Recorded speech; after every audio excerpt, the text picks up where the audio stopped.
Pessoal, hoje nós temos um grande prazer de receber colega do INPE, a Fátima Mattiello. Muita gente já deve conhecer, né? Desde 82 ela trabalha no INPE.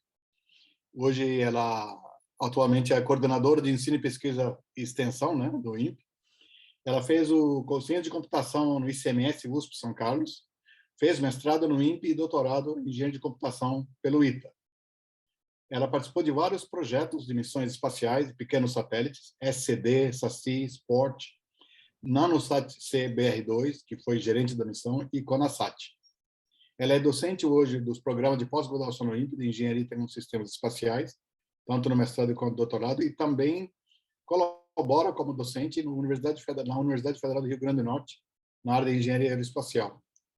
As linhas de pesquisa que ela trabalha são sistemas solo para operação de missões espaciais, verificação e validação de sistemas espaciais intensivos em software. Fátima, antes de tudo, muito obrigado pela sua colaboração e pelo aceitar o nosso convite. E essas palestras como suas são muito importantes para complementar a formação dos alunos de computação aplicada. Muito obrigado mesmo. Bom, eu é que tenho a agradecer, né, Vijay, pelo convite, a oportunidade, às vezes dentro, como a gente estava falando, o próprio INPE acaba não conhecendo os detalhes dos trabalhos dos seus colegas, né, porque Sim. Quando a gente envereda para a parte de pesquisa, linha de atuação com seus alunos, e até atuação no próprio programa mesmo, a gente acaba desdobrando, né, e atuando em várias...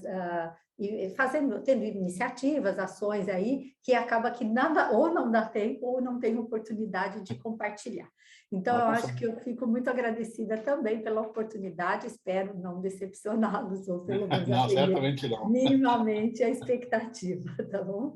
Certo, Bom, obrigado. então, gente, obrigada aí pela audiência, eu não estou vendo as pessoas aqui, né? Então, não sei nem quantos tem, nem nada, estou cega, mas vamos lá, só vejo os nossos São 9 colegas. alunos. São 9 alunos. Se eles te interromperem, eu interfiro aí, eu explico. Mas, em geral, a gente faz as perguntas no final. Tá bom, mas qualquer coisa, se for necessário, no chat que você deve estar acompanhando, Sim. aí pode me interromper também, Vijay, e aí eu intercalo aí a resposta que eu souber responder também, né? Bom, gente, aí como o Vijay apresentou, eu estou no INPE há algum tempo já, né? E assim, passei experiências em duas dimensões, para não dizer duas, não, acho que três, né? Uma dimensão que foi exatamente na engenharia mesmo, eu fiquei muitos anos trabalhando no desenvolvimento de projetos e sistemas software, porque a minha formação básica é software, depois enveredei para a engenharia de sistemas espaciais, né? E então, assim, tem aí esse braço, que é o braço de desenvolvimento mesmo de sistemas, tem o outro braço da pós-graduação, que eu me engajei depois do doutorado, e meu doutorado não foi feito logo no início da minha carreira, eu terminei o doutorado em 2009, né? Então, assim, aí enveredei um pouco para a área de pesquisa e focando aí também no programa da engenharia e tecnologias espaciais, e também o lado de gestão, né? Então, também tive oportunidade aí nesses anos todos que estou no INPE de tocar essas três dimensões, né? É bastante interessante, porque também tenho uma visão aí mais sistêmica da instituição ao longo desses mais de 30 anos, né?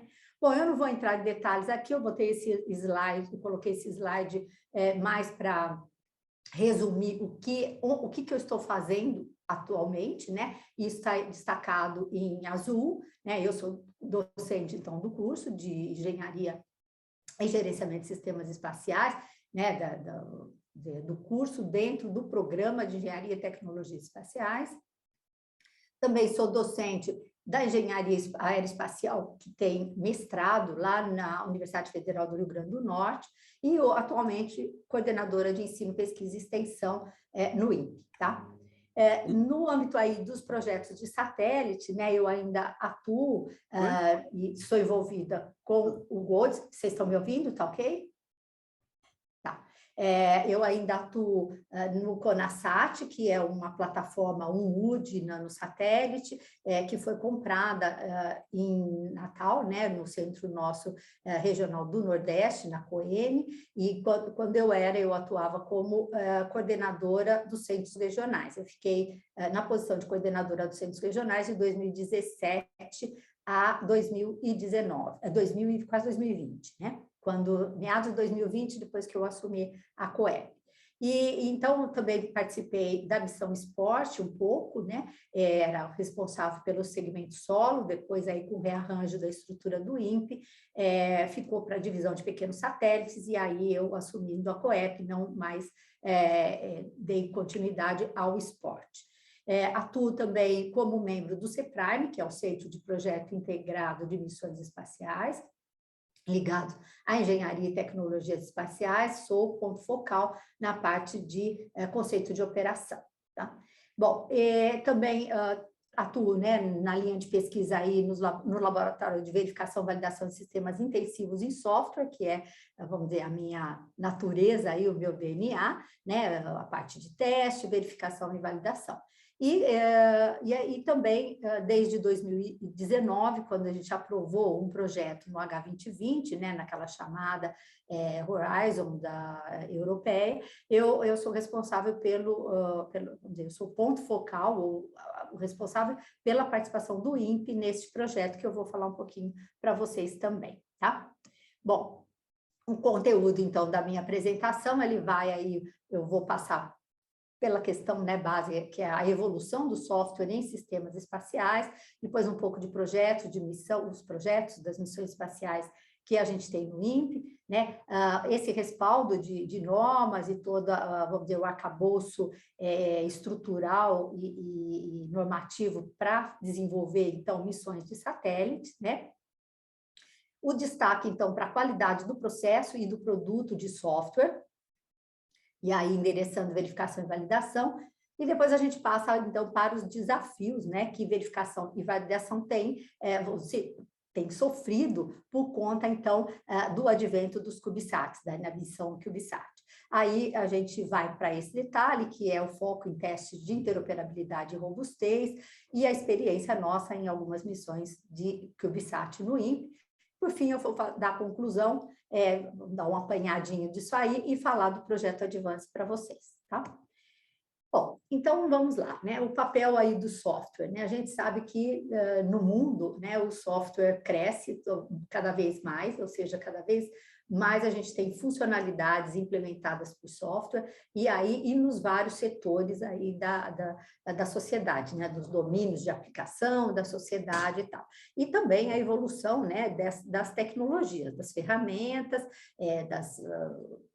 das metodologias, abordagens para você desenvolver software, tanto na dimensão de processo, né, estabelecer aí o como fazer, como também do produto, o que fazer e a qualidade da entrega, né? Então, essas duas coisas, elas vão em paralelo e tem aí desafios desde sempre, né? A gente vê que nos anos 90 surgiu lá o CNMI, que chancelava ou dava toda aquela avaliação para sistemas, para toda a sistemática de processos, depois os métodos mais ágeis que vieram e assim por diante. Então, a gente tem a evolução das tecnologias para apoiar o desenvolvimento de software, mas na perspectiva, então, de software embarcado, né, ou seja, das missões espaciais, e aí eu não vou me limitar ao embarcado, embora eu dê bastante exemplo de embarcado, mas é software que permeia todos os segmentos, né, que compõem uma missão espacial, ou seja, o segmento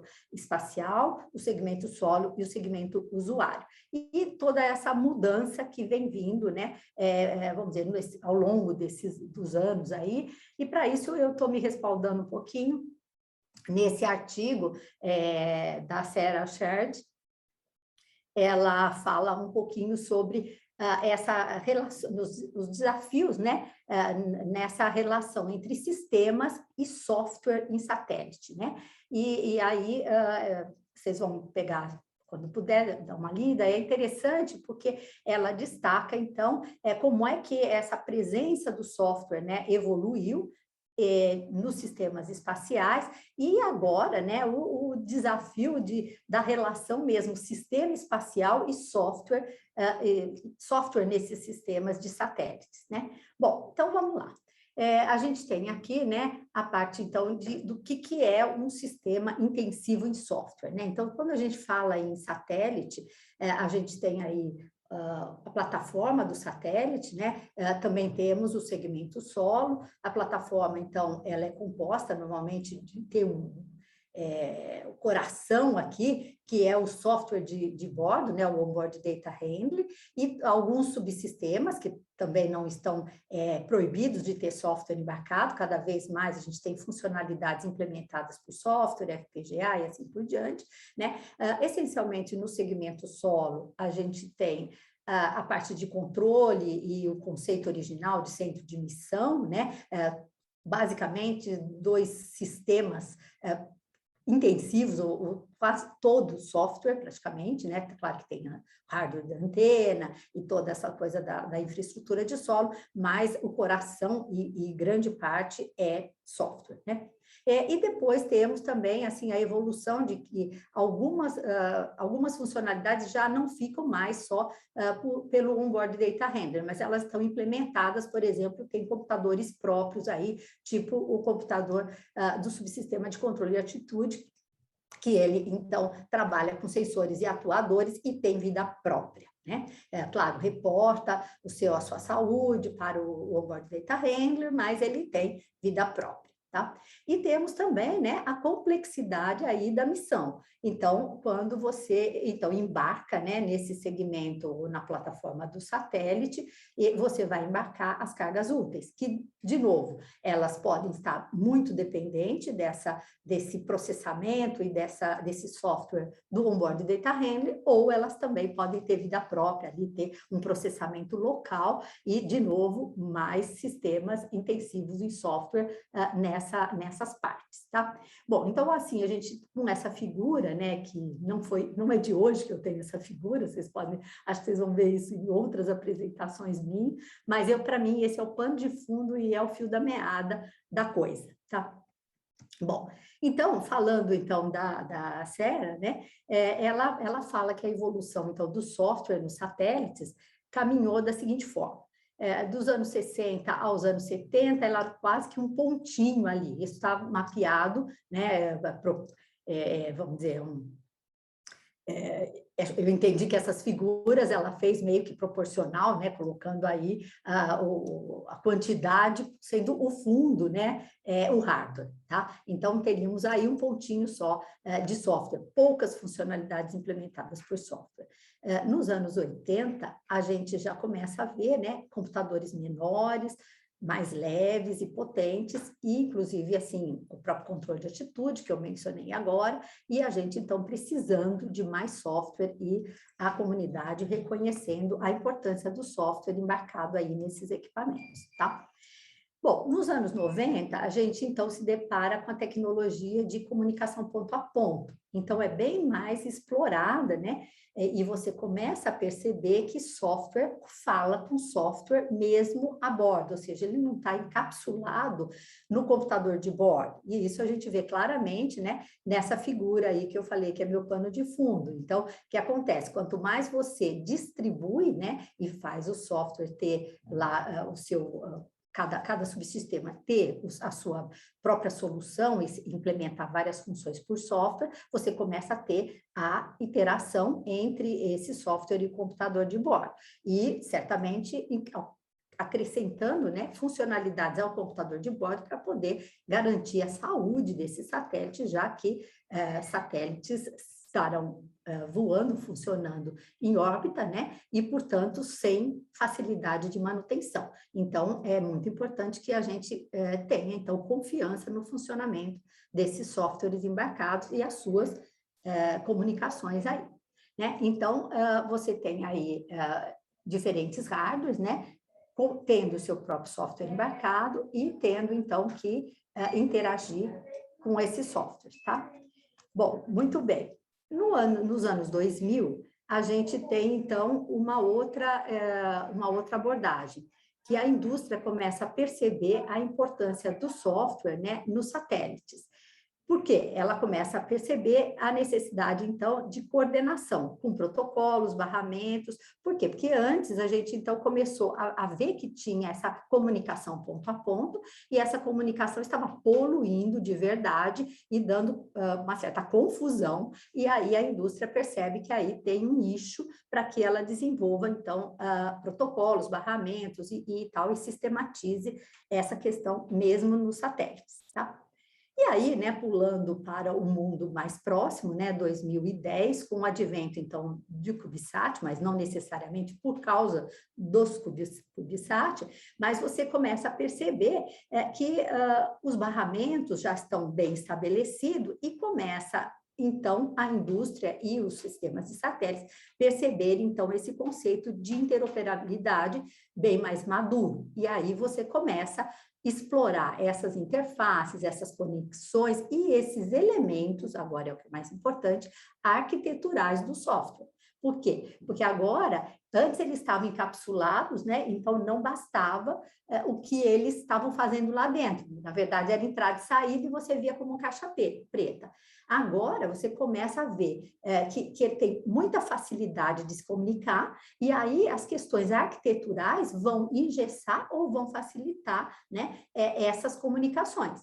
E isso, né, a questão da interoperabilidade, ela vai ser exatamente refém, né, dessas soluções arquiteturais que você faz nas partes quando você pensa depois na integração. Então, se você não está com vamos dizer, aguçado esse conceito de interoperabilidade, e você, então, vai fazer alguma coisa que depois ou não é reusada, ou você vai ter dificuldade na comunicação e na hora da integração, tá? Bom, então, começou a ter a padronização mais aberta, as práticas arquiteturais da engenharia de software, né? Já mais consolidadas, mas ainda não tocando muito a engenharia de sistemas, né? E com o advento do CubeSat, você começa a perceber claramente, e por que você percebe claramente? Porque o CubeSat, ele acelera, né, toda aquela dificuldade que a engenharia de satélite tem para fazer as partes do satélite, interfaces, cablagem, as partes do sistema de potência, os transceivers, a parte de antena. Então, quando você começa a ter isso na prateleira, né, que você começa a ter componentes COTS, você agora vai, vamos dizer, facilitou a missão, em compensação, complicou, porque você vai ter, então, espaços vazios, onde você vai rechear com o que você quer. Ou seja, a plataforma do satélite, ela voa, está já integrada, você não vai gastar tempo com cablagem, você não vai fazer, está tudo ali montadinho, né? Já vem padronizado, mas em compensação você tem um grau de liberdade enorme para fazer a sua parte, que seria as suas cargas úteis, o seu desafio científico e tal. E aí, de novo, né, a interação com o computador de bordo começa a ficar pesada, né? Por quê? Porque o resto, hardware, parece estar resolvido, mas o software está igual, né? Ou igual ou até pior, recebendo talvez até mais funcionalidades. Por quê? Porque você também tem uma estrutura muito enxuta, muito pequena, né? Bom, então o advento do CubeSat, né, que todos devem estar acostumados, já está familiarizados também, né? A gente teve aí essa proposta, nessa iniciativa, de fazer satélites como um cubo e montar igual um Lego, né? E a gente tem essa dimensão aí, 10 centímetros por 10 por 10 de um cubo, e você vai montando, né? E fazendo o seu Lego aí dos satélites, até você ter, por exemplo, você pode juntar aí 24 cubos, né? E ter um satélite maior, tá? Bom, e nos anos, então, 2010, né, começou o boom, e aí vocês veem para essa curva o tanto de lançamentos, então, que foi crescendo aí ao longo dos anos e não vai parar tão fácil, porque agora vai de bando, né? E, então, é isso. Bom, aí o que acontece, né? Bom, acontece que, então, o software acaba tendo que estar presente na engenharia de sistemas. Por quê? Porque agora a gente começa a ver, né, as partes, elas provendo serviços, né? E aí começa a ter, inclusive, facilitando a interconectividade entre as redes novas e as existentes. Aí tem o reuso da infraestrutura, por exemplo, de solo, tem outros, vamos dizer, vários subsistemas intensivos e softwares que vão se prestar para outras missões, né? Para você não vai ficar, vamos dizer, as empresas e as próprias agências governamentais já têm aí uma infraestrutura de operação estabelecida e vai, então, querer reusar isso com a taxa, né, ou a demanda crescente que esses CubeSats vão impor, né? E aí, se você não tem esse core, que é o software que está abrigando muitas funcionalidades, muito bem estruturado, para você saber como adequar e como é que você vai reutilizar, fica difícil, né? Então, é esse apelo aí para não dar para fazer qualquer coisa, né? E é essa aí, a gente entra o hardware do satélite, então começa a ser visto como commodities, né? E as funcionalidades implementadas por software, então, se tornam chave na engenharia de sistemas, tá? Então, é isso que a Sera faz, né? Ela explica, ela vai evoluir um pouquinho mais, aí eu não vou entrar nesses detalhes, mas eu vou remeter, então, para o nosso mundo do INPE, né? Na verdade, no INPE, a gente tem aí, eu vou pegar o exemplo, né, que vamos dizer, corrobora com toda essa evolução declarada pela Sera no artigo dela, então eu fiz a nossa correlação aqui no INPE, né?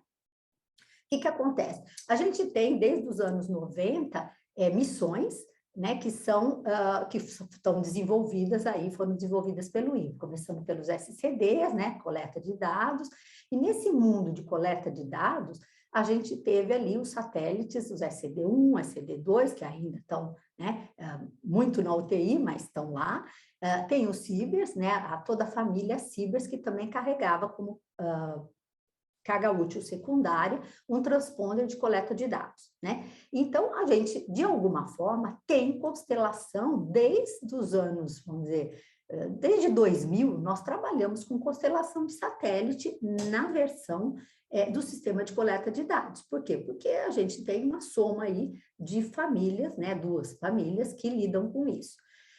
Também temos o nosso segmento solo para essa missão de coleta de dados definido, né, estabelecido, o segmento usuário também com plataformas de coleta de dados que, vamos dizer, ao longo do tempo sofreram, então, por conta de projetos, agência financiadora e de fomento, mais ou menos construções dessas plataformas, depois veio a rede GPRS, e toda a parte de celular também resolvendo muita coisa que satélite só fazia com satélite antes, então passou a ter muitas antenas, mesmo nesses lugares mais remotos, e aí algumas dessas plataformas resolveram, então, migrar o seu serviço, né, em vez de satélite, ter aí o uso do celular, que também a gente já tem declaração, inclusive, do CEMADEM, eu tenho um aluno do CEMADEM que já diz que está buscando reverter um pouco isso, porque fica refém das operadoras, tá? Então, tem vários problemas aí que a gente sabe que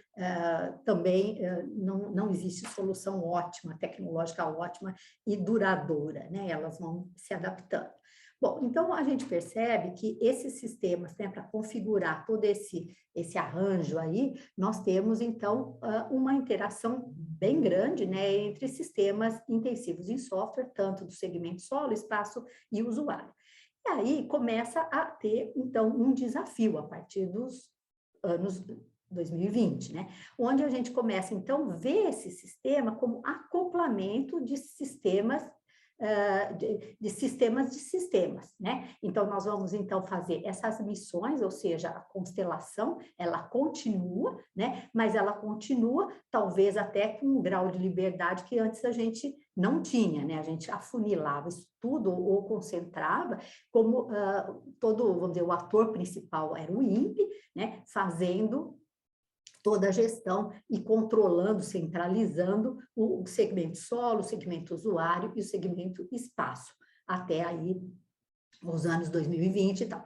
E a gente, então, apresentou, né, num evento que teve da ONU, lá em Natal, que foi em 2018, uma nova abordagem para o Sistema Brasileiro de Coleta de Dados, que seria uma abordagem aberta, onde você, então, teria CubeSats, né, e esses CubeSats seriam, vamos dizer, lançados até por países diferentes, por instituições ou até empresas, contanto que ele quisesse participar do Sistema Brasileiro de Coleta de Dados, levando a bordo, então, um equipamento que agora está miniaturizado, que é o EDC, né, e não mais o transponder de coleta de dados. Então, essa visão de futuro a gente teve aí em 2018, né, e começamos a trabalhar à luz, então, da oportunidade tecnológica dos CubeSats, tá? Bom, então vamos fazer um apanhado aqui, né? A gente tem só para vocês terem uma noção na linha do tempo dos satélites e do que o INPE participou e foi protagonista, né? Então, a gente tem o PNAE, que é o Programa Nacional de Atividades Espaciais, e no período aí, na janela de 91 a 2010, a gente lançou esse conjunto de satélites que estão aqui, nessas barrinhas, né? De 2011 a 2021, a gente continuou lançando, então, esses satélites, que são satélites grandes, né? Vamos dizer, que estavam previstos no plano, no PNAE. Os vermelhos as missões não foram bem sucedidas, e o verde, a gente teve sucesso nas missões, tá? Depois tivemos aí, nesses anos, né, na primeira década dos anos 2000, a gente teve, assim, a Visiona, ou seja, a indústria que começou mesmo nacional aí querendo ter aí um papel importante, né, no desenvolvimento de satélite também, como parte aí do PNAE, e temos então o SGDC, né, lançado aí em 2014, né, e depois alguns outros pensados, mas nem todos, ou praticamente quase nenhum, né, honrado. Então, a gente tem aí só o Amazônia 1 mesmo, desse conjunto que foi planejado no PNAE por esses 10 anos aqui, né? A gente lançou em 2021, ano passado, o Amazônia, né? Graças a Deus, com sucesso também, tá? Bom, e os outros ficaram aí para serem desenvolvidos, mas não culminaram, nem começaram o desenvolvimento propriamente dito.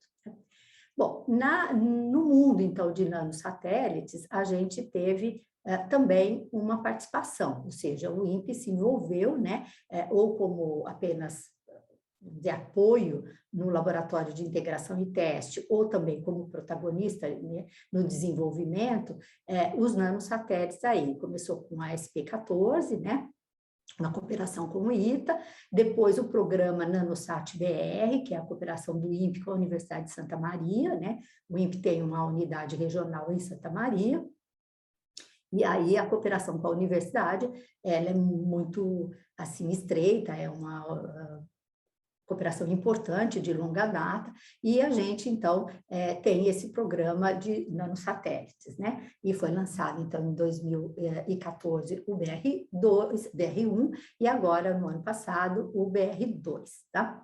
E também temos aí também uma participação no Itasat, né, que também foi lançado em 2018, e tem outros que o Brasil também, o INPE, né, o Brasil fez e o INPE também participou, mas diria que na missão, tendo pessoas trabalhando na missão, no seu desenvolvimento, a gente tem esse leque que está aqui, tá? E temos aí planejado o CONASAT, que era para 2021, mas ficou para 2022, eu esqueci de atualizar isso aqui, tá?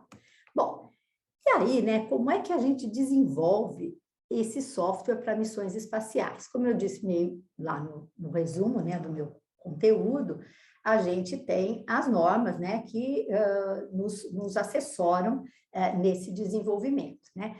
Então, o INPE segue já de longa data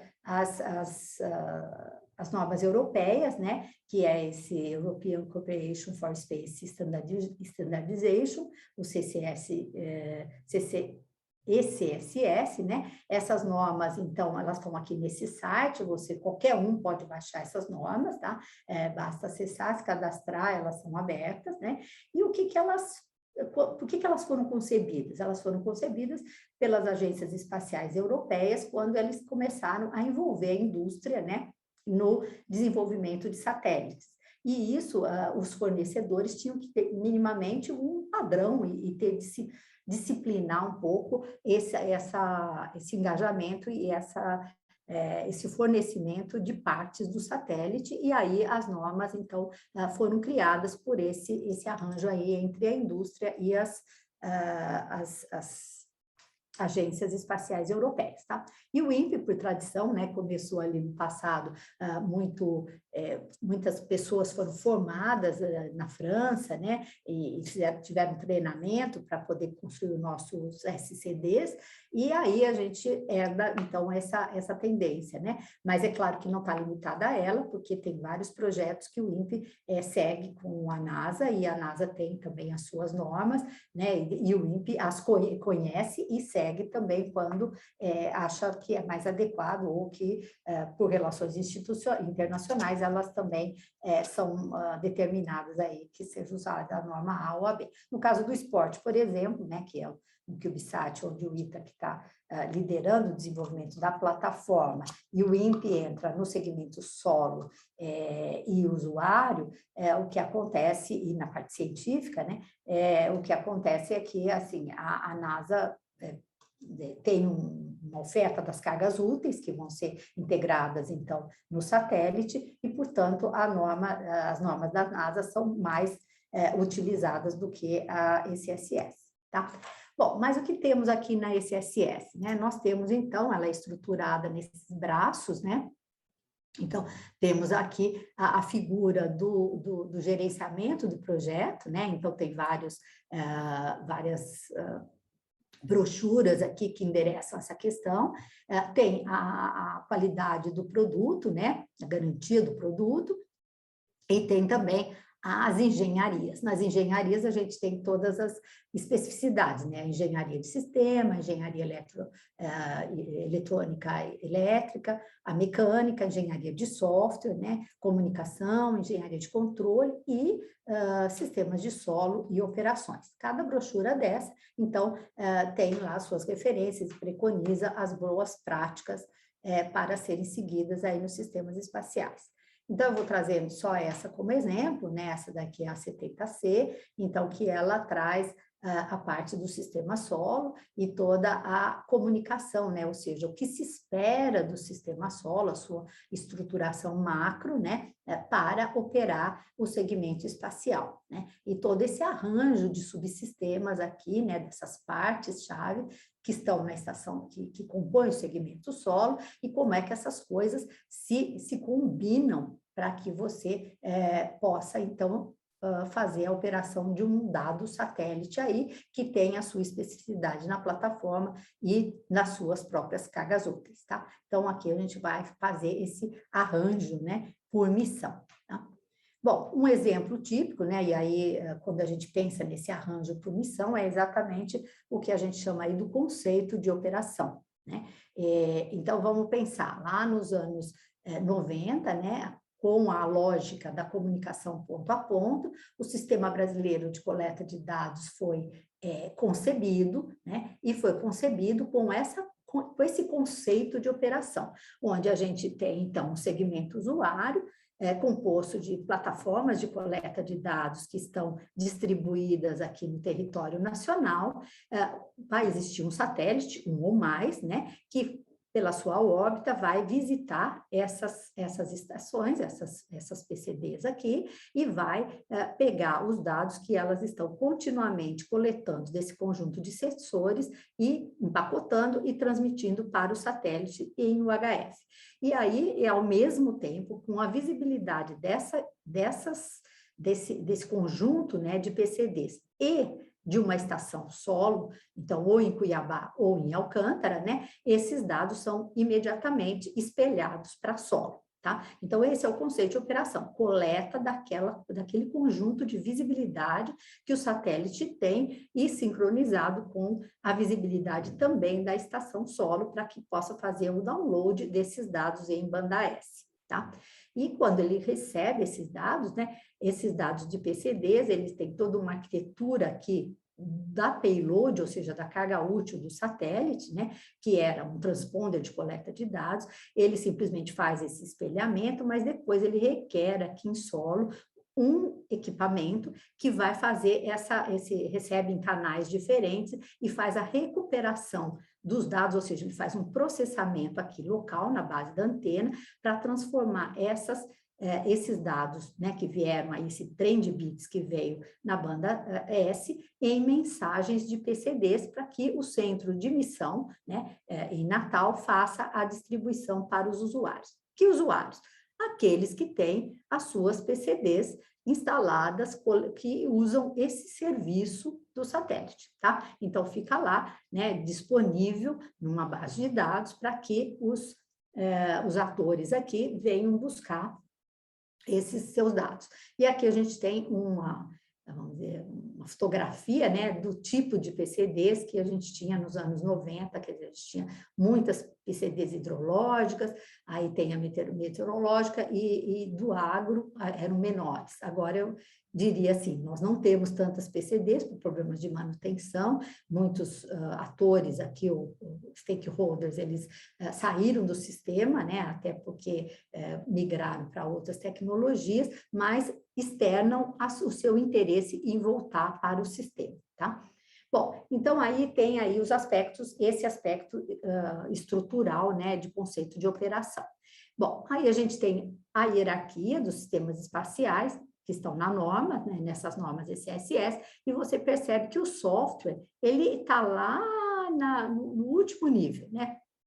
Que ele é visto como um componente, ou pelo menos era, né? E eu acho que é aí que está o desafio de quanto que a gente vai ter que, se é de fato um componente, ou ele vai ter um protagonismo maior aí, que é o que a gente está percebendo, tá? Então, a gente tem lá o satélite, tem o computador plataforma, depois tem, às vezes, sistema SDH, tem todo o hardware, o software, e o software entra aí como mais um componente aqui. Não sei como a gente vai trabalhar isso daqui para frente, mas eu vejo que talvez essa estrutura vai merecer aí ser repensada, tá? Mas a gente tem também, né, então, o ciclo de vida da missão espacial, que ela é toda estruturada em modelos, né, então, modelo de engenharia, modelo de qualificação, modelo de voo, e nós temos, então, as fases do ciclo de desenvolvimento da missão, né, e o ciclo de vida, então, temos o ciclo de desenvolvimento aqui, e depois da sua prontidão para lançamento, né, ele tem essa outra parte aí que ele é lançado e as revisões associadas aí à operação. Tá?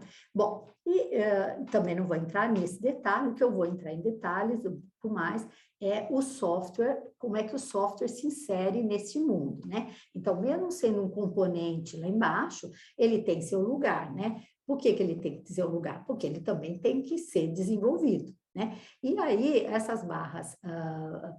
a gente fez um estudo, né? Isso foi feito nos anos 2005, no projeto KISI, que eu fiz um estudo em que a gente olha o ciclo de vida, né? Ou seja, todos os processos do ciclo de desenvolvimento de software, né? Na época lá preconizados e seguidos pelo CNMI, e aí a gente começou a intercalar. Bom, nos requisitos também a gente tem os requisitos de software e todo o processo da engenharia de requisitos e arquitetura do software sendo concebidas aqui, né? Então, tá esse pretinho. E na parte de verificação e validação também nós temos todos os processos de software que se preocupam, né, com essa qualidade e também estão engajados aqui. Você vê que para o hardware, a questão vamos dizer, da verificação e validação, que ela vai ver a qualificação, ela até um pouco depois de software, porque software a gente usa, às vezes, muitos mecanismos ou ferramentas que a gente consegue começar a fazer modelos e validar com simulações antes mesmo de você pôr a mão na massa para fazer o código. Então, esse aspecto de verificação e validação, ele já começa um pouquinho antes também do que a gente entende do hardware. Foi esse o diagnóstico, né? E também a gente tem aqui, né, todas as revisões de missão recomendadas para software, né? Que seriam a revisão de requisitos, depois revisão de projeto preliminar, aqui a revisão de projeto detalhado, e a própria ECSS, ela recomenda, né, que você faça uma revisão intermediária, que é o projeto, aqui é o projeto crítico, né, revisão de projeto crítico, é praticamente a entrega do software, mas ela recomenda que você faça uma revisão intermediária para você ver se a verificação e a validação do software está sendo seguida, né, principalmente a parte de verificação, como esperado. Então, a gente tem aí os conceitos, né, de verificação e validação, né? Na verificação, então, e validação, o que é verificação? É a confirmação, de acordo com a ISO, né, que através de evidências objetivas de que o requisito especificados foram completamente cumpridos. E vocês veem que na ECSS,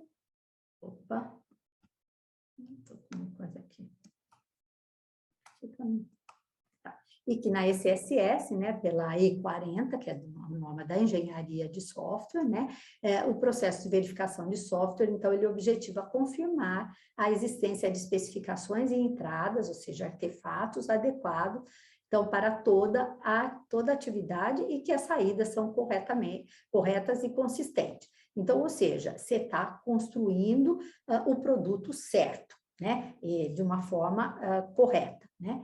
E a validação, ele é a confirmação pela ISO, né, através de evidências objetivas de que o requisito para um uso pretendido, então você vê aqui que é o uso, o software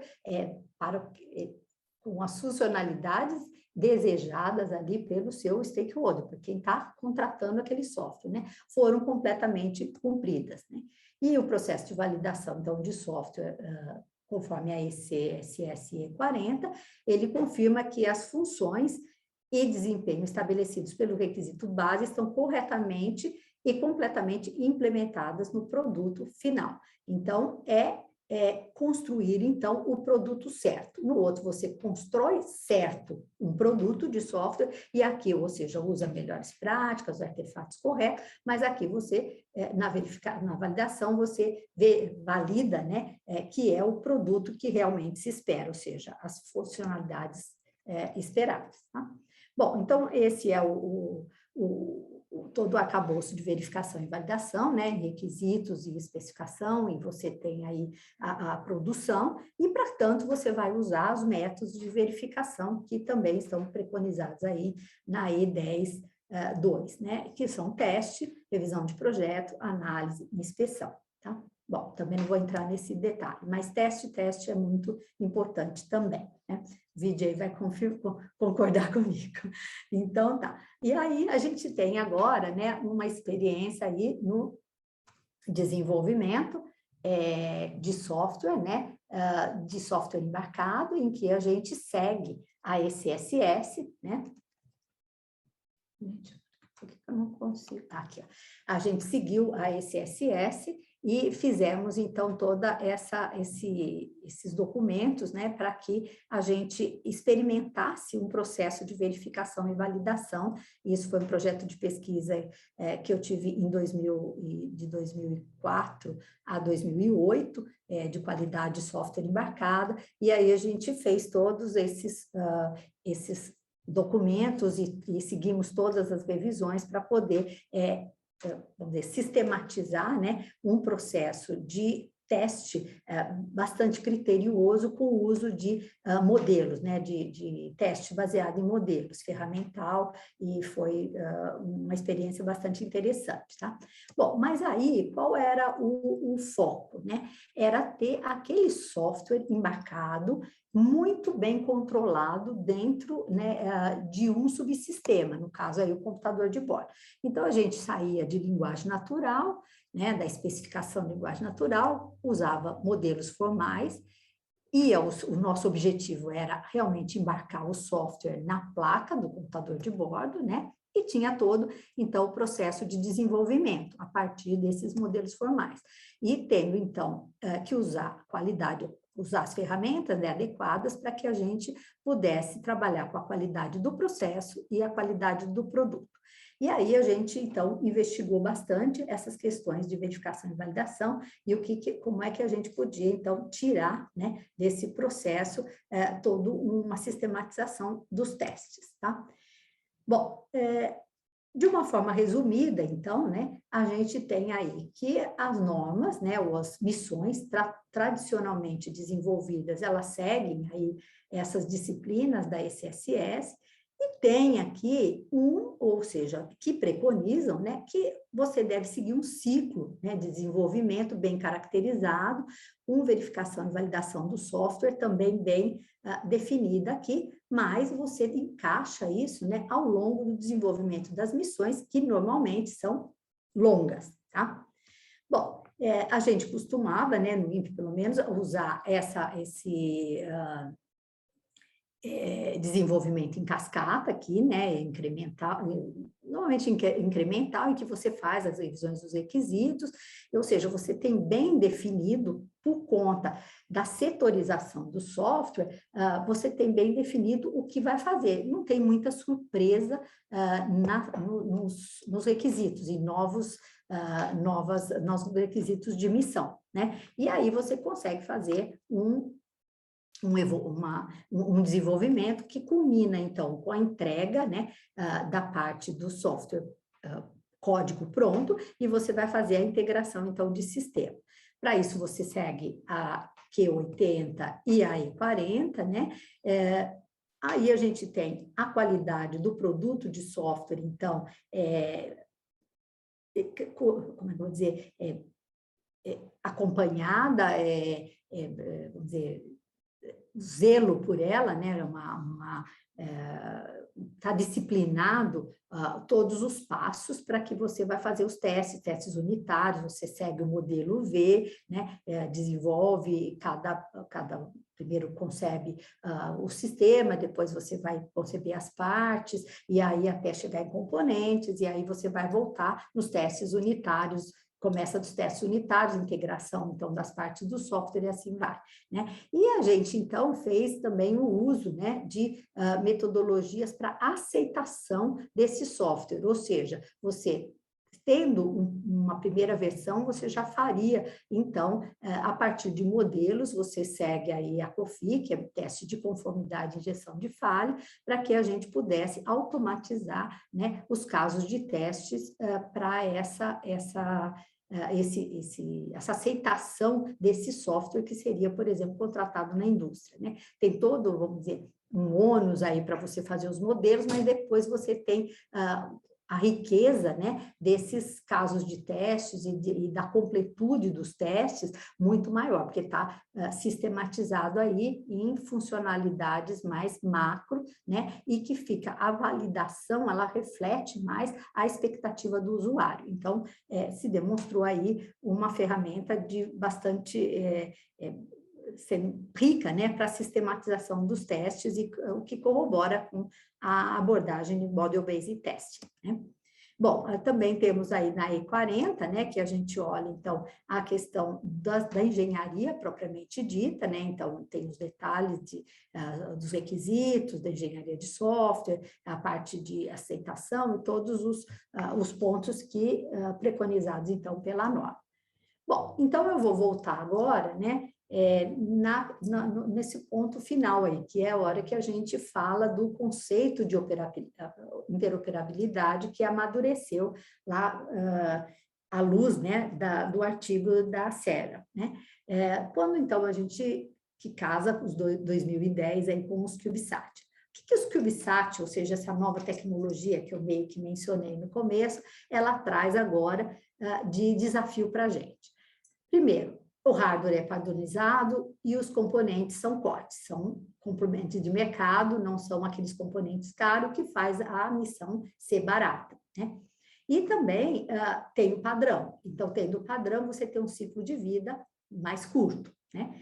E o software, mas isso não serve para o software, porque o software, como eu falei, ele está mais complexo, e os requisitos são evolutivos. E por que são evolutivos? Porque nem sempre a missão ela é toda, por ser um ciclo de vida muito curto, a prática disso, né, de fazer CubeSats, que começou nas universidades como sendo, vamos dizer, um artefato muito importante e útil para que alunos, né, da engenharia aeroespacial pudessem pôr a mão na massa e aí, com isso, o ciclo de vida fica bem mais curto. O que acontece? Você você queima algumas etapas, e uma das etapas que normalmente acaba sendo queimada é aquela etapa da análise de missão fase zero, onde você analisa alternativas para que a missão, ela de fato tenha uma confiança na sua operação, né? Você tem soluções arquiteturais que vão de sistema, né, que vão ajudar a missão a funcionar, né? Você tem análise aí. E agora, com os CubeSat, que já estão, vamos dizer, com a sua arquitetura pronta, né, elas parecem dispensarem essa parte. E aí, o que acontece? Você não gastou tempo em ver como é que são os requisitos realmente de missão. E aí, os requisitos vão aparecendo toda hora. E quem que vai, vamos dizer, resolver o problema? É software, que é o software que está sendo feito, porque o resto está tudo já fechado, está tudo, né, código, componente que está na prateleira, você não vai ter como mexer naquela arquitetura, né, nem nos subsistemas que você já comprou, mas no software você pode. E aí é o problema, porque toda hora vem requisitos novos. E aí, como que a gente lida com isso, com esse quadro, né, de ciclo de vida de missão que era preconizado pela ICSS? Não dá, né? Você não vai conseguir, porque você tem que entregar isso rápido, assim mesmo você tem que lidar com o desenvolvimento de software que é disruptivo aqui, que vai ter que fazer coisas mágicas em pouco tempo, né? E aí, como é que faz? Você não tem como seguir todas essas práticas e, além de tudo, tem poucas pessoas para trabalhar, né? E aí, então, qual foi a sacada? O foco na integração de sistemas intensivos em software. Então, quando você faz essa integração, ou seja, você foca a integração, você vai já quase que começar a missão tentando explorar como é que esses sistemas vão se comunicar. E aí, nos anos 90, na verdade, 90 não foi depois, né? 90 eu já comecei a perceber algumas coisas, mas aí em 2009 eu defendi minha tese e a gente trabalhou bastante nessa abordagem que seria, vamos dizer, sistematizar a geração de testes, né, de interoperabilidade e robustez. E foi em cima disso que a gente derivou aí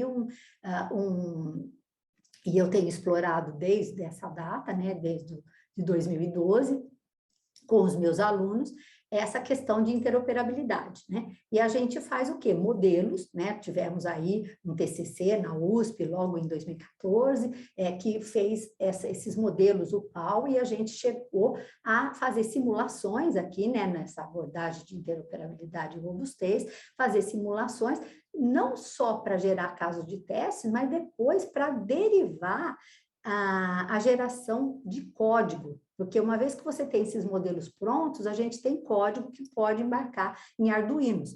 E aí você consegue, então, né, e aí foi a tese do meu aluno de doutorado, para que a gente tenha uma arquitetura escalável, que é essa que está aqui, né? E com essa arquitetura escalável, eu consigo fazer testes de interoperabilidade e robustez. Ou seja, eu parto dos modelos e aí eu começo a ter uma arquitetura em que toda baseada em modelos e que eu uso Arduinos para embarcar o código gerado automaticamente lá por aqueles modelos UPAL.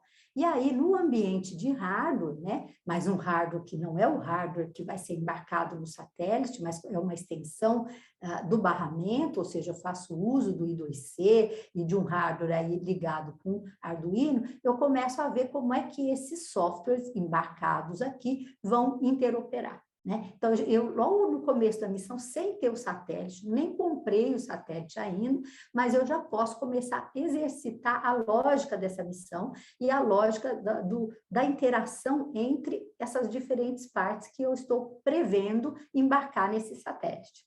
Não sei se ficou claro, né? Mas depois tem aí alguns artigos que a gente tem, né, publicado, inclusive com um injetor de falhas, que foi pensado na minha tese de doutorado, mas depois a gente conseguiu, via o mestrado do Carlos Batista, implementar esse injetor de falhas e colocar ele no barramento para que depois, quer dizer, numa fase seguinte, evolutiva, aqui eu tenho teste com os modelos. E aqui eu tenho hardware no loop. Isso significa o quê? Que eu posso colocar no barramento, substituir um Arduino desse pela própria plaquinha do software embarcado no nanosatélite. Então, aquela plaquinha vai estar aqui. Por quê? Porque eu uso o mesmo barramento padrão que está aqui, entendeu? Então, eu começo a brincar um pouco mais com e testar, né, ter um ambiente aqui escalável para eu poder fazer os testes do software embarcado que vão se comunicar, tá? Então, eu dou um protagonismo para o software que antes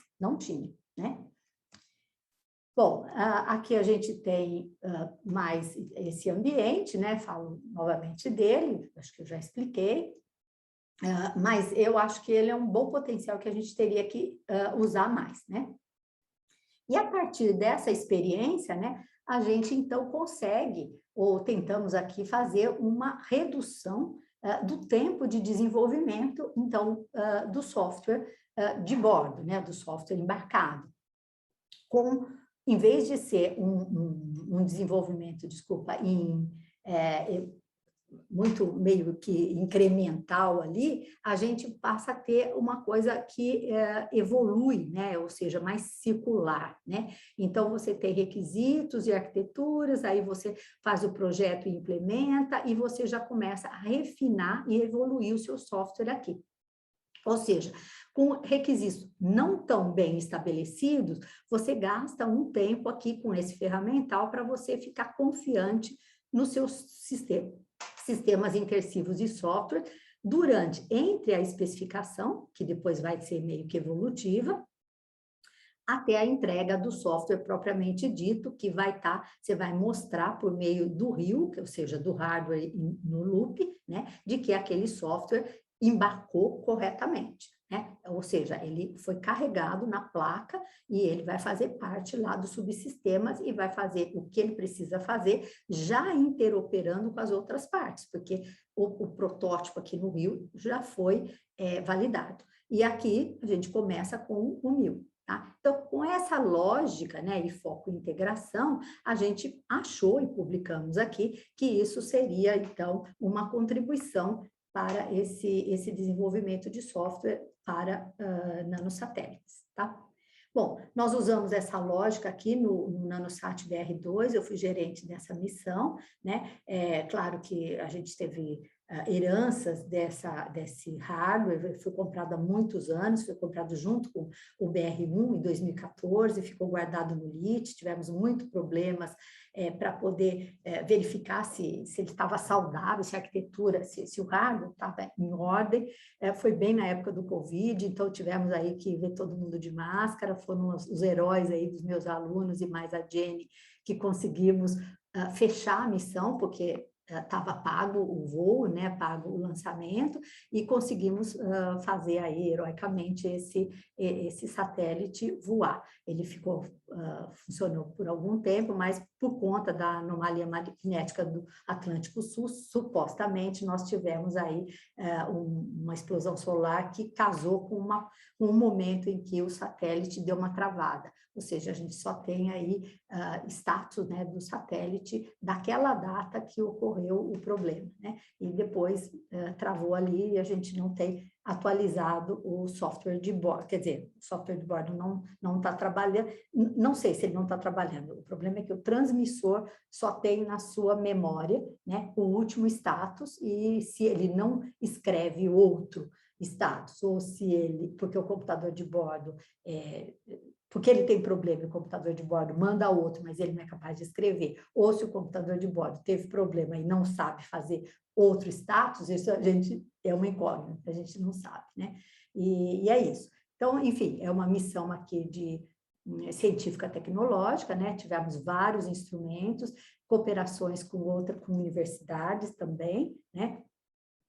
E essas cooperações, a gente, com a Universidade além de Santa Maria, com o FMG, tivemos também colaboração com o pessoal de rádio amador, para poder fazer um experimento de envio aí de mensagens, né, de rádio amador. Então, foi assim, um software embarcado, né, um onboard data handler muito complexo, porque tinha que lidar com todas essas cargas úteis aqui, né? E tendo que, então, não só empacotar, mas interoperar com essas cargas úteis direto, né? E não foi simples de realmente desenvolver e uma missão desafiadora, né? Aqui é só um resumo, né? Uma figura que mostra, então, o computador de bordo com as suas cargas úteis e mais as outras interfaces que ele tem que gerenciar para poder ver aí a saúde do satélite, né? E escrever, vamos dizer, mandar aí a telemetria de housekeeping e o próprio bico, né? Aqui a gente fez, então, uma primeira tentativa de reduzir aquele ciclo de desenvolvimento preconizado pela ECSS, cancelamos o PDR, achamos que só o DDR ia resolver, e depois também fizemos aqui uma parte de integração, foi o primeiro insight de que a gente deveria focar na integração, mais na integração do que na aceitação, porque na aceitação a gente ia perder tempo, né? Então, achamos que na integração, aí depois descobrimos que se a gente tivesse mecanismo para jogar a integração logo no começo, a gente ganharia no jogo aí, né? Então, foi de novo uma estratégia, né? Bom, então é isso, né? Eu consigo sair ou partir, né, de um processo e de um desenvolvimento todo sistematizado aqui, que é mapeamento, né, da própria ICSS, para um desenvolvimento aqui um pouco mais enxuto, né, adaptado aí ainda com a filosofia de modelos, mas adaptado e com o uso aí desses protótipos, tá? Tanto na versão, né, na concepção, na abordagem New, né, Model in the Loop, ou Real Hardware in the Loop, tá? né, que ela começa com essa e depois vem para cá, tá? Bom, e com isso a gente antecipa, né, o uso de técnicas de V&V no processo de desenvolvimento para auxiliar no levantamento de requisitos para mitigar impactos da integração de sistemas intensivos de software, então, né? Aí a gente tem uma foto, né, um diagrama do conceito de operação do NanoSat BR2, em que a gente tem duas estações, uma em Natal e em Santa Maria, e as estações UHF e VHF, né? E que elas, então, mandam telecomando e recebem telemetria, tem os canais aqui, e a gente desenvolveu o NanoSat BR2 para ser operado dessa forma, né? A ideia era colocar aqui um repositório de todos os dados de nanosatélite, para que a gente pudesse ter assim, uma fonte para analisar defeitos, analisar problemas dessas missões de nanosatélite, mas infelizmente eu não consegui recurso para poder desenvolver esse ambiente aqui, que eu acho muito rico. Hoje seria muito importante para o INPE ter memória de como essas missões funcionaram, sabe? Mas não temos. Bom, e a experiência que a gente tem em projetos, então, é de mão na massa mesmo, dos nanosatélites, é exatamente o NanoSat BR2, né, que é essa missão científico-tecnológica, e o CONASAT, que seria a versão moderna, então, do Sistema Brasileiro de Coleta de Dados, de PCDs e todo, para dar continuidade, então, ao nosso mundo aí de constelação de nanosatélites de coleta de dados, né? Então, ele vem para pensar em que a próxima família será uma família de nanosatélites, né? E, com isso, desenvolve aqui aquele conceito de operação que a gente tinha nos anos 90, né, que é a comunicação ponto a ponto e tal, passa, então, para ter um diferencial, ou seja, essa lógica, né, do segmento espacial, o segmento solo e o segmento usuário, eu troco esse transponder de coleta de dados, que é um transponder, então, de alto custo e tecnologia obsoleta, por uma solução que a gente desenvolveu no Centro Regional do INPE, no Nordeste, lá em Natal, que é a coleta de dados ambiental compatível, então, com o padrão CubeSat. Essa plaquinha, então, será a carga útil, né, dessa missão, ou seja, dessa constelação, primeiro do CONASAT, mas depois da própria constelação, que seria a família de nanosats e de CubeSats, que daria continuidade e modernização ao sistema brasileiro de coleta de dados. E aí o nosso CONOPS, então, passa a ser diferente, né? Então, a gente agora tem o EDC, né, que é esse Environment Data Collector System, né, que ele decodifica o sinal RF e disponibiliza agora as mensagens decodificadas para o computador de bordo.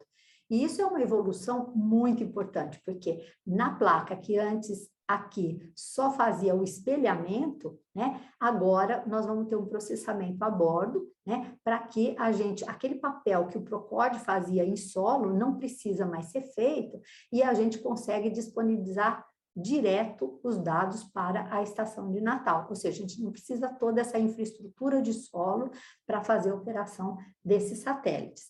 Isso dá o grau de liberdade que a gente queria para a rede, né? Ou seja, para a constelação aberta, porque a gente começa a ter elementos, ou seja, satélites, que podem vir até de instituições outras, mas que carregam a bordo um EDC e possam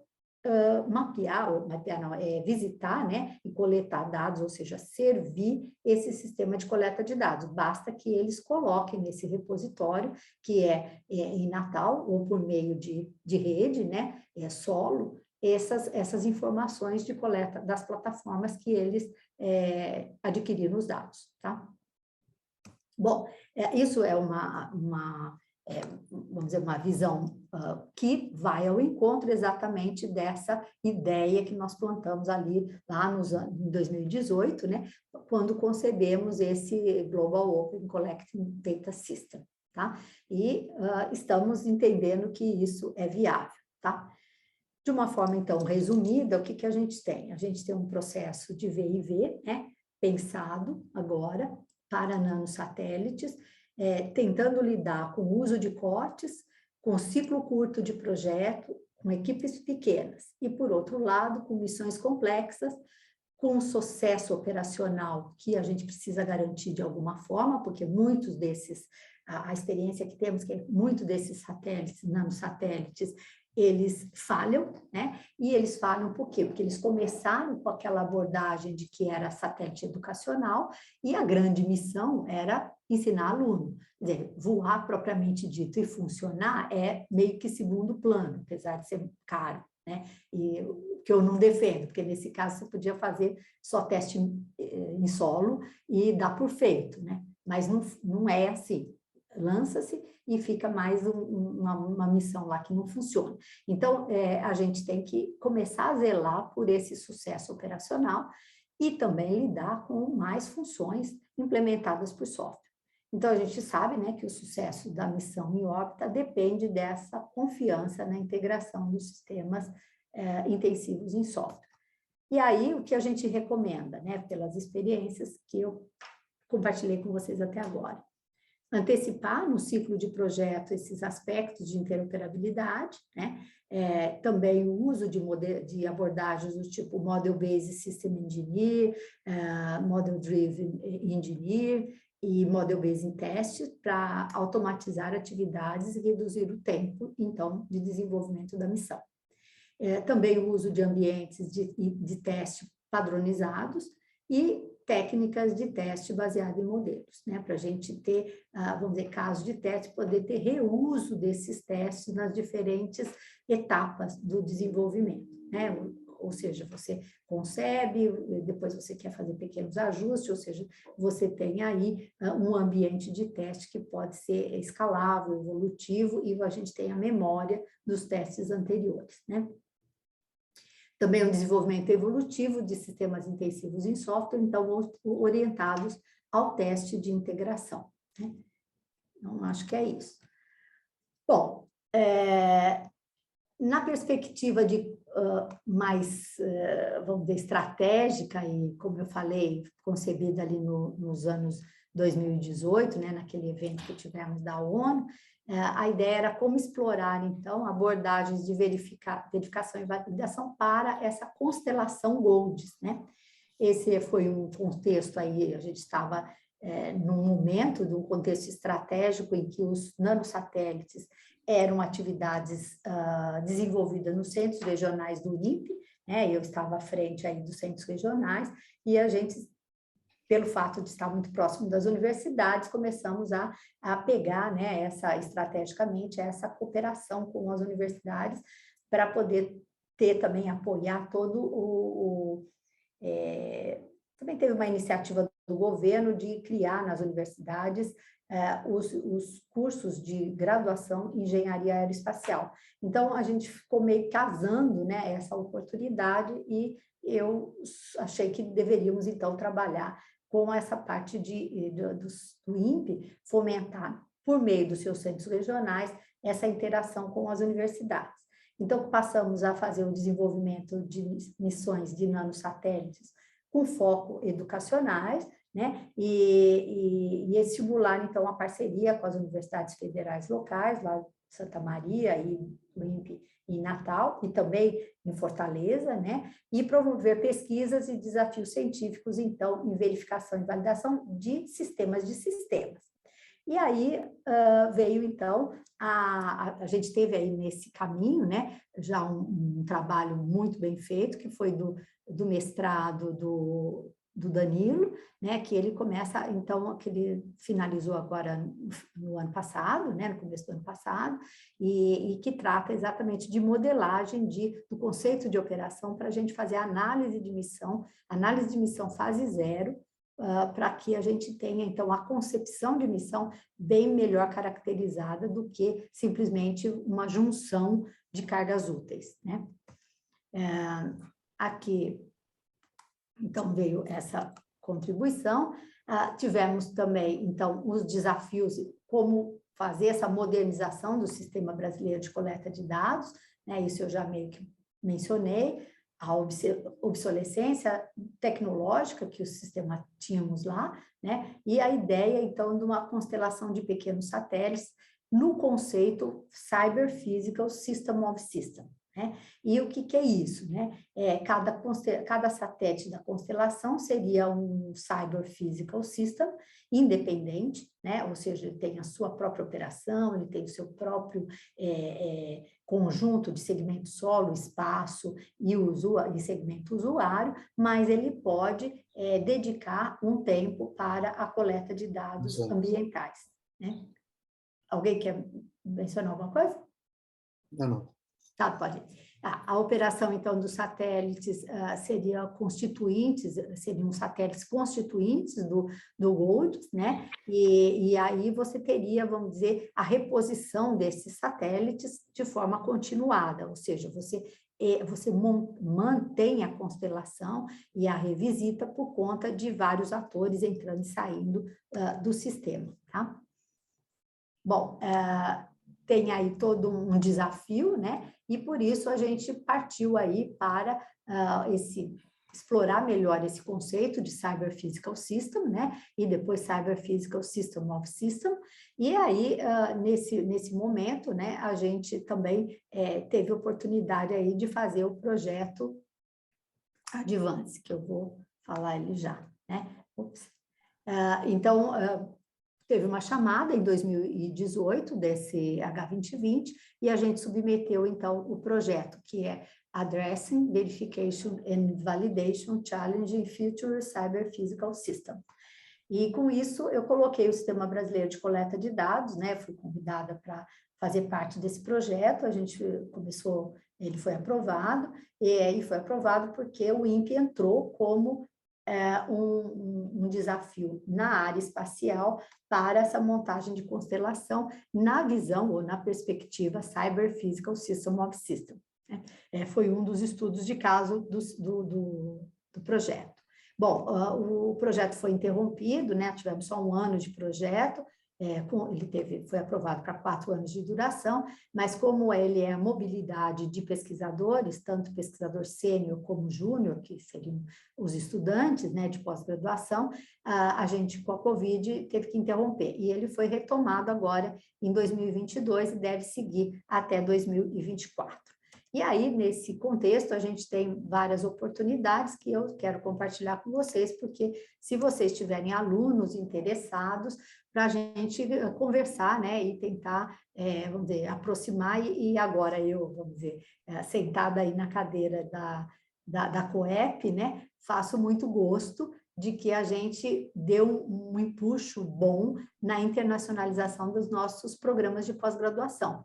E eu acho que é uma boa oportunidade a gente fazer ou envolver alunos neste projeto que está rodando, que nós temos aqui oportunidades de receber pesquisadores e de mandar pessoas, né? Então, eu acho que, de repente, a gente pode articular mais e fazer melhor uso desse projeto que está em voo aqui, né? Então, os objetivos eram criar uma rede internacional de especialistas e colaboração no contexto de verificação e avaliação de Cyber Physical System e Cyber Physical System of System, né?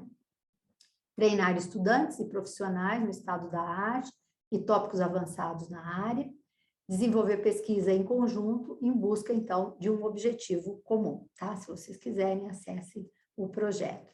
Aqui os nossos parceiros são a Itália, né? Temos aqui na Itália a Universidade de Florença, temos a Universidade aqui em Portugal de Coimbra, Budapeste, e na Hungria, né?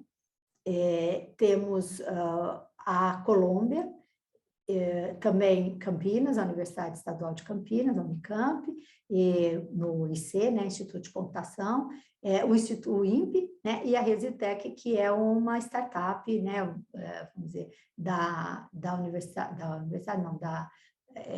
Universidade de Florença, tá? Ela está na Itália também. Tá? Então, os 2 estudos de caso do projeto é um da área espacial e o outro da área automotiva, que é a Resitec trabalha nessa linha. Tá?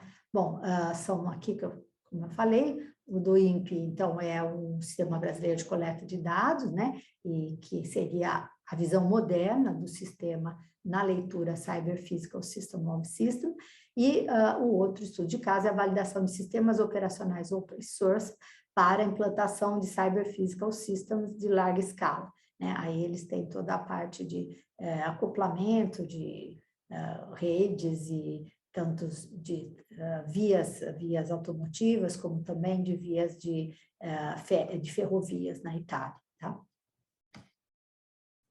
Bom, os objetivos científicos, né, conceber novas abordagens de verificação e validação, explorar para Cyber Physical System e Cyber Physical System of System, explorar essas técnicas, metodologias e ferramentas para melhorar, então, a eficiência desse processo de V&V e focar em técnicas para coletar evidências de V&V para os sistemas, né? Veja que aqui a gente tem também toda uma questão de que não é só o desenvolvimento do zero, mas a gente tem que acoplar legados, né? Sistemas antigos que têm essa natureza cyberfísica com a operação de sistemas novos, por isso que é sistemas de sistemas, tá? Bom, nós tivemos aqui a visita, então, em 2019, do András Voros, que é um professor da Universidade da Hungria, né, de Budapeste. Ele deu aqui um curso de Model-Based System, toda ligada aqui, Model-Based System Engineer, e foi bastante importante também. Depois ele foi parceiro aí na tese, na banca, fez parte da banca do Danilo, né? Depois também tivemos em Natal a presença do professor André Bondavalle, que também foi entender bem e aí tivemos a visita e os alunos, né, palestras que ele deu, envolvidos na Universidade Federal do Rio Grande do Norte. Tá? Temos aqui aqui é só uma síntese do projeto, né, e dessas parcerias que a gente tem aí com as universidades. E eu acho que eu encerro aqui. Aqui tem uma bibliografia, meio que, apesar de ter colocado várias coisas aí ao longo dos slides, nos próprios slides, tá? E é isso, as atividades elas acabam acontecendo com os alunos nesse laboratório de verificação e validação de sistemas intensivos em software. E é isso, gente. Eu agradeço. Temos aí um tempinho para perguntas. Fátima, muito obrigado mais uma vez aí por compartilhar sua experiência e pesquisa na área de sistemas espaciais, em particular o software. Eu vou começar, antes de os alunos prepararem as perguntas, de último slide para trás, assim, no sentido de quando receber visitas assim, ilustres, pode avisar a gente, pode fazer divulgação, a gente divulga, e dependendo da palestra que for assim, geral, a gente pode colocar como seminário, aí os alunos vão lá ver, etc. Então, não é problema. Outra coisa também, a gente pode até agendar uma reunião, dependendo da sua agenda, com o Rafael, que eu posso participar, para ver como é que o CAP pode contribuir, né, com o desenvolvimento de suas pesquisas, porque nós temos acesso a alunos de mestrado e doutorado, né? Então, é outra forma de colaboração, porque agora, desde a época do Gilberto Câmara, a gente está tentando focar a computação aplicada às missões do INPE. Meio ambiente, ciências espaciais, meteorologia, ciências do terremoto, e hoje eu estou vendo que porque antigamente foi muito difícil entrar no ETE, exceto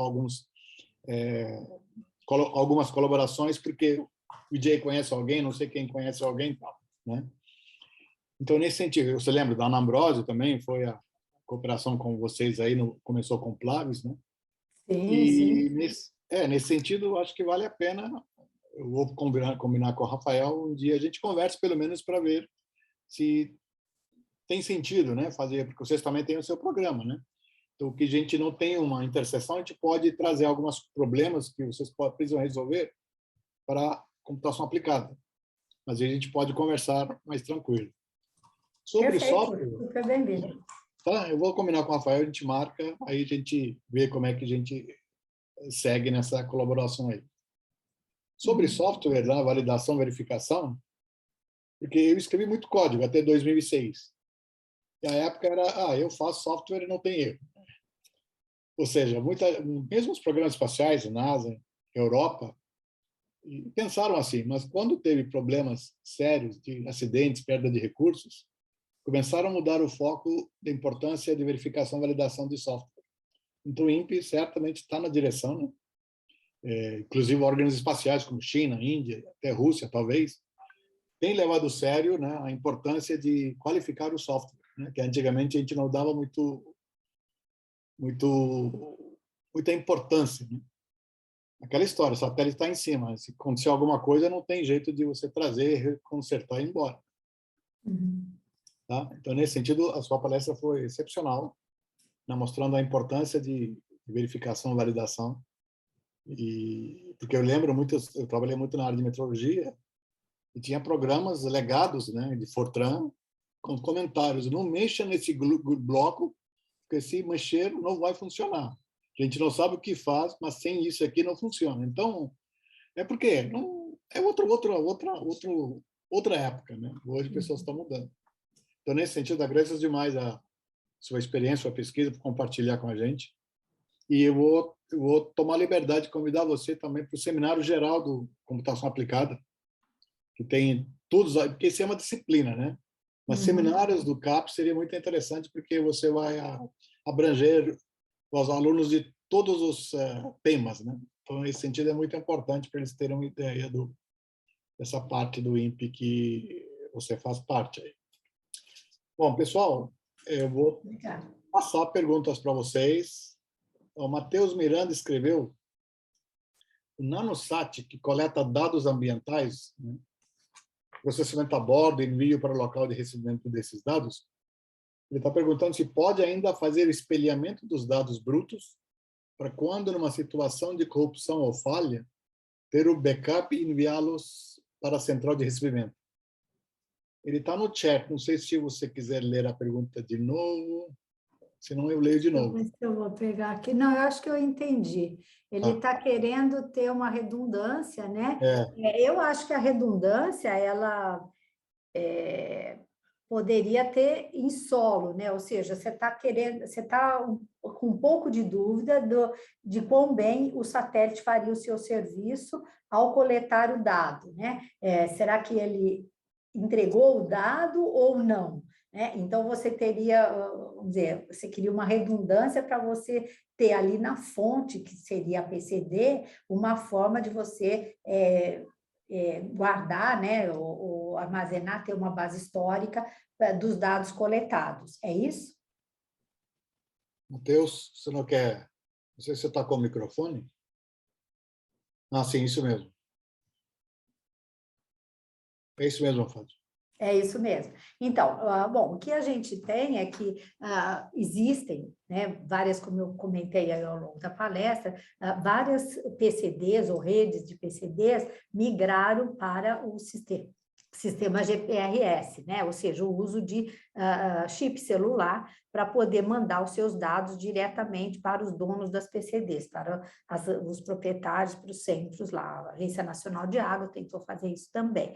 Enquanto não tem problema na rede, né? Ou seja, dificuldade de transmitir o dado, ok, né? Mas se dá uma chuva, se dá alguma coisa assim, você já não tem a PCD que funcione muito bem e aí também pode não receber os dados. É claro que com o satélite isso também é vulnerável, pode ocorrer, o satélite também não vai fazer mágica, né? Mas o armazenamento redundante é possível, a gente até tem, se você tiver mais de um satélite, você passando um satélite em cima da PCD e logo depois outro, você provavelmente vai conseguir essa redundância, né? Porque a coleta, ela é feita de tempos em tempos, você programa, né, a aquisição dos dados dos sensores e o empacotamento na PCD. Então, a transmissão, ou seja, a retransmissão de um dado, ela pode ser feita por um período, de modo que você, então, vamos dizer, tenha a captura dessas informações por mais de um satélite da constelação. Isso é possível, né? Não sei se eu respondi, mas daria para fazer dessa forma, eu acho. Verdade. Respondeu-se a pergunta, obrigado. Eu acho muito interessante porque essa constelação meio que faz uma varredura bem mais específica, como se fosse vários nanorobôs no espaço, assim, de uma forma bem mais entusiasta falando, e fazendo uma cobertura bem maior, né, do que só um satélite poderia fazer. Por exemplo, cada nanosatélite poderia, de certo modo, observar com foco uma região ou um tipo de... ou coletar um tipo de dado, por exemplo, só química da atmosfera, ou outro só tira foto, quer dizer, só faz imageamento da Terra, outro, enfim.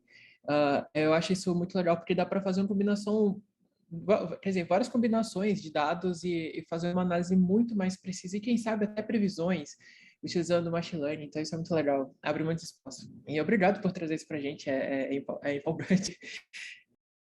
Certo.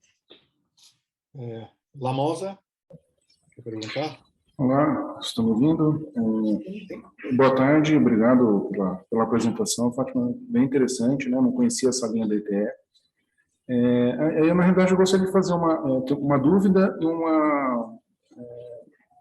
como eu posso dizer, uma dúvida e uma curiosidade, né? São duas coisas. A dúvida é referente ao próprio desenvolvimento. Eu vi que tem lá a agência europeia, ela tem já um protocolo padrão de desenvolvimento, né? Que o INPE segue, né? Todas essas normas, ou da NASA. Por exemplo, essas novas ideias de metodologia ágil aplicada na computação, ela tem espaço também nessa área ou você não se estuda, você não pesquisa isso hoje? Então, eu acho que conviver com essa evolução tecnológica das ferramentas e também do próprio código, metodologias, né, de desenvolvimento do software, né, do código em si, a gente tem que conviver, né?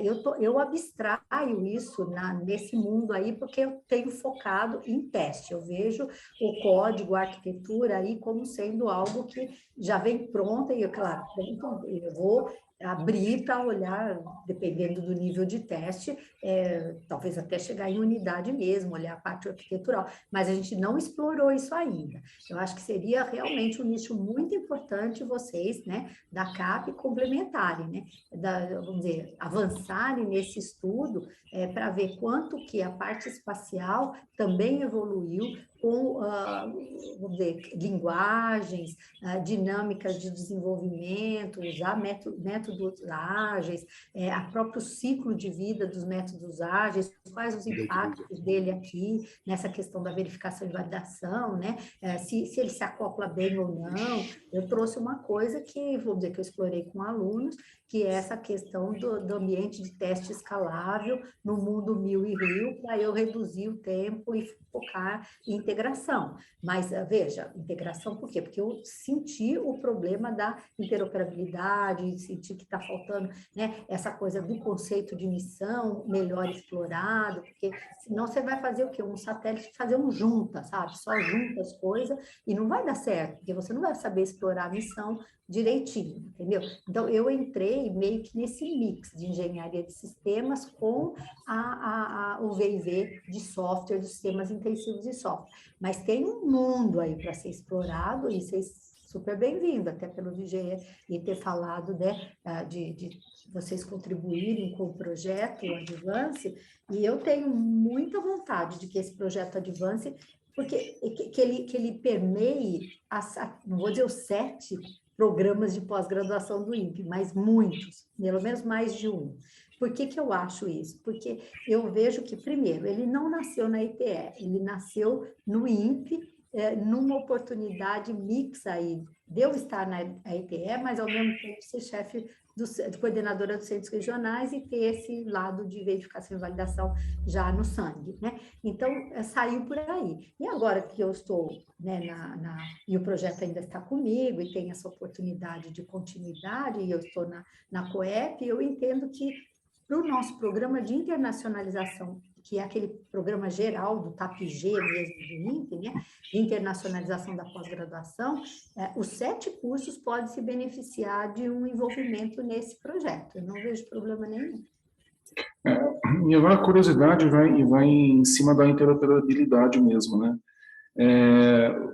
Que dá para perceber, por exemplo, o próprio Amazonas já é uma plataforma multimissão, os nanosatélites já existem hardwares, entre aspas, de prateleira, né, que vem da indústria, né, para teste, e ali pode explorar outras alternativas. Se pensa também, por exemplo, em protocolos padrão, por exemplo, comunicação feita com IPv6, ou coisas mais padronizadas que existem na indústria, por exemplo, sistema operacional ser, sei lá, Linux, ou não um específico para satélite, coisas mais padronizadas para usar no desenvolvimento desses satélites e nos testes, por exemplo?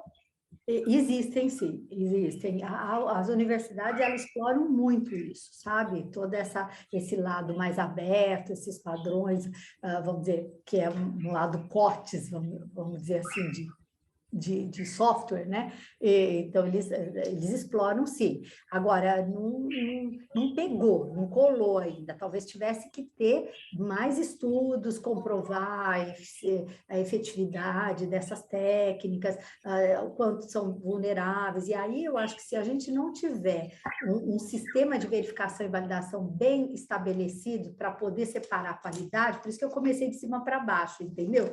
Porque eu acho que é onde a gente passa a régua, a gente fala, olha, aqui não dá, ou dá, né? Então, acho que minimamente a gente teria que primeiro evidenciar esse tipo de tecnologia que as pessoas estão usando nos nanosatélites, nas universidades, ou dentro até do próprio INPE, e ao externar isso, né, que ficava encapsulado lá dentro dos subsistemas, ao externar o uso dessas tecnologias ou de um desenvolvimento ágil, ou qualquer coisa assim, a gente poder ver como é que isso se acopla a esse método mais curto, essa verificação e validação mais enxuta. Quer dizer, o que eu fiz aqui foi assim, com os meus braços, né? Só. Mas precisa de muito mais braços aí, eu acho, para explorar as coisas. Muito obrigado. Nada. Denis, sua pergunta?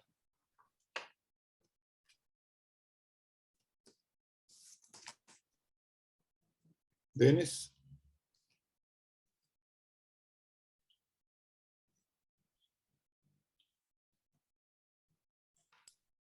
Ok. Denis, você está ouvindo a gente? Pode fazer pergunta. Ele estava com o microfone, agora ele abriu o microfone. Acho que ele está com dificuldade.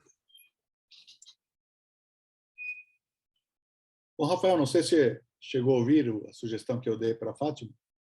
Podia um dia conversar com ela, quando ela tiver a agenda tranquila, para ver como é que a gente coopera, porque tem muitos problemas em aberto e a gente pode usar o CAP.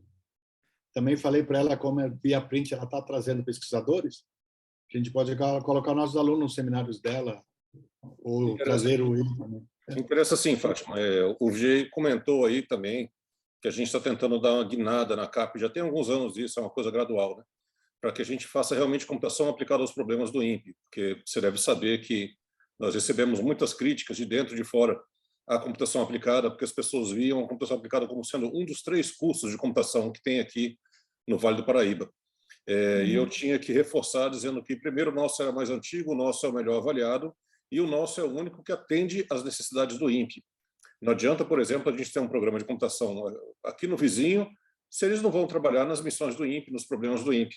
Então, a gente já tem algum tempo tentando forçar para que tudo que a gente faça aqui dentro, qualquer área que seja, ela seja para atender às demandas do INPE. Então, essa interface com a engenharia é importante. Eu aproveito para fazer uma propaganda descarada que a gente está envolvido no CubeDesign, a gente tem um componente de análise de dados que a gente quer explorar mais, colaborar mais. Então, vamos reforçar essas pontes. Perfeito, super bem-vinda. Vamos lá. Denis, você vai conseguir fazer a pergunta? O Denis falou que tem algum problema com o microfone. Denis, você pode escrever e a gente lê a pergunta aqui.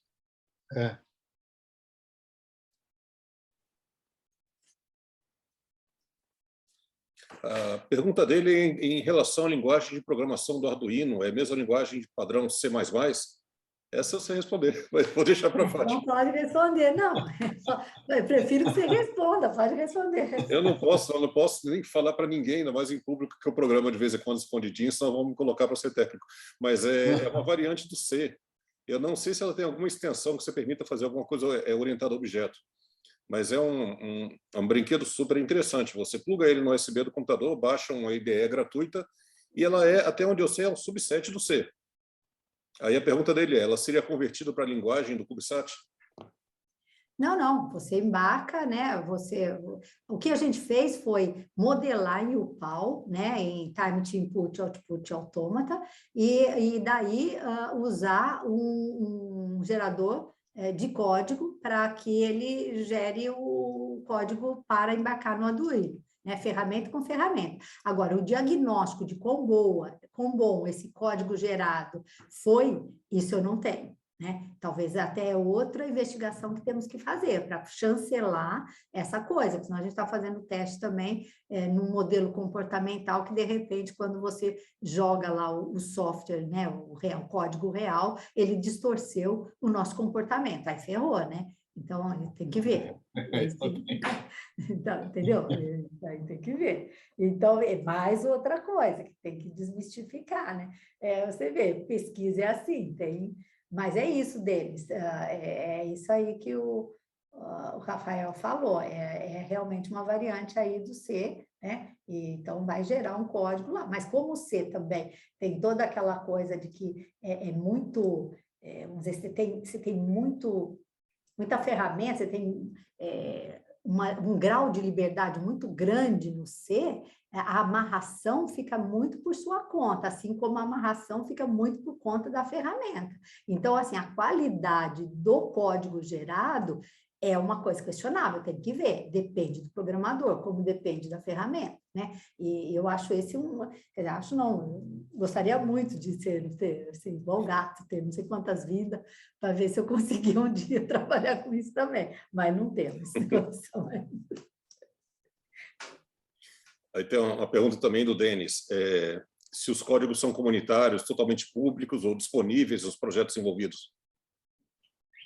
A gente nem trabalhou com isso, viu? Na verdade, tem muita gente do CubeDesign que tem pego as coisas, porque os meus alunos são muito ativos no Cube Design. Então, assim, tudo que a gente tem feito, e eu vejo que essa ferramenta do Mil e Rio, da arquitetura escalável, ela tem sido usada muito no mundo do Cube Design, sabe? Mas não sei se com o rigor que merece, porque tem coisa que a gente também faz as ferramentas e elas são trabalhosas para a gente operar, né? Não é só num desafio assim que o negócio vai dar para implementar. Então, teria que talvez ter mais esforço de mestrado, da gente ter um time para poder fazer investigações paralelas que combinassem, sabe? Eu tento nos meus alunos fazerem as coisas meio ligadas, né? Até porque também é um pouco do domínio do conhecimento, eu não conheço tudo, então,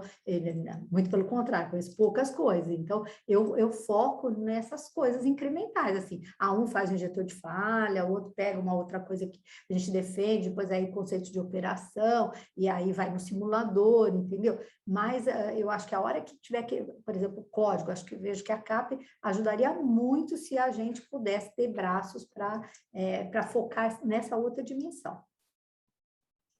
Okay. Obrigado. Pessoal, mais alguma pergunta?